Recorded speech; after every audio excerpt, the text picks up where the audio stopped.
conférence des chefs d'État et de gouvernement de l'Organisation pour la mise en valeur du fleuve Sénégal a tenu ce matin sa 19e session ordinaire par visioconférence sous la présidence du président de la transition, président en exercice de la conférence des chefs d'État et de gouvernement de l'OMVS.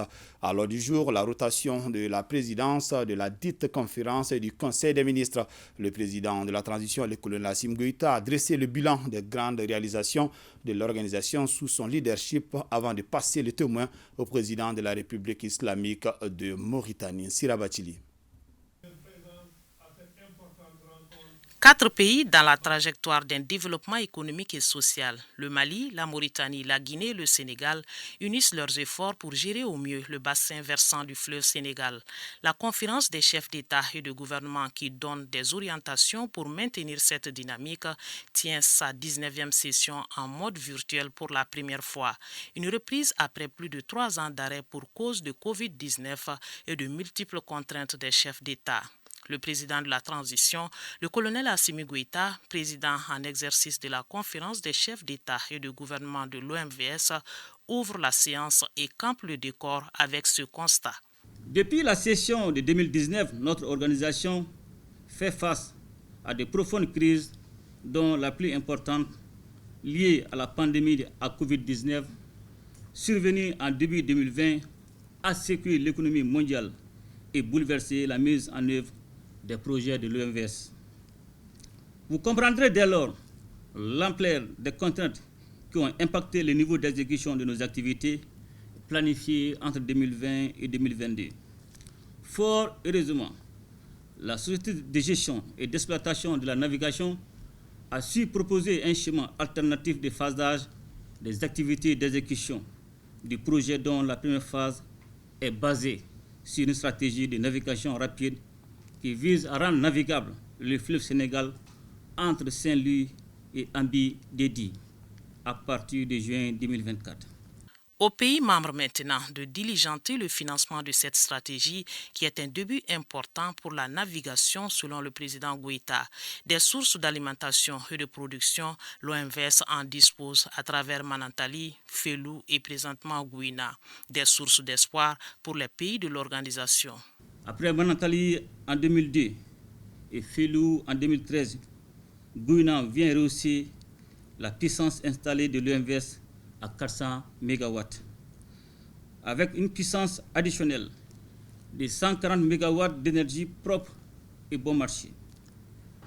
Du reste, notre capacité de transport en sera fortement améliorée avec les lignes du projet Manantali 2 qui feront de l'OMVS une véritable plaque tournante de l'énergie en Afrique de l'Ouest. Une doléance de la CEDEAO traduite en actes, celle d'interconnecter les réseaux électriques de la sous-région dans le but de faciliter l'échange d'énergie en Afrique. Et le président de la transition de préciser qu'un maillon manque à ce secteur de l'énergie, notamment du côté de la Guinée à cause des problèmes de financement. La République populaire de Chine est partenaire à ce niveau. Des contrats ont été signés pour la réalisation de certains barrages. Malgré ces prouesses, le colonel Assimi Goïta attire l'attention des chefs d'État sur le bilan des 50 ans d'existence de l'OMVS. 50 ans, hormis la mise en service des 4 barrages, nous n'arrivons pas à faire de la navigation une réalité et notre potentiel agricole disponible reste pour moitié inexploité.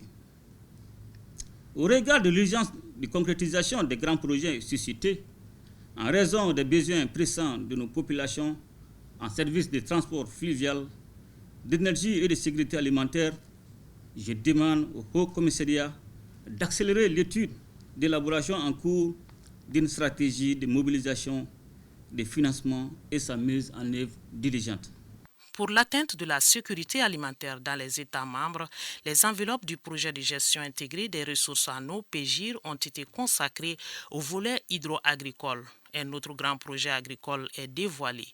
Nous avons poursuivi le processus de mise en place d'un observatoire de l'eau et de l'environnement qui sera basé à l'Abbé, là où l'Organisation des États riverains du fleuve Sénégal a été créée en mars 1968.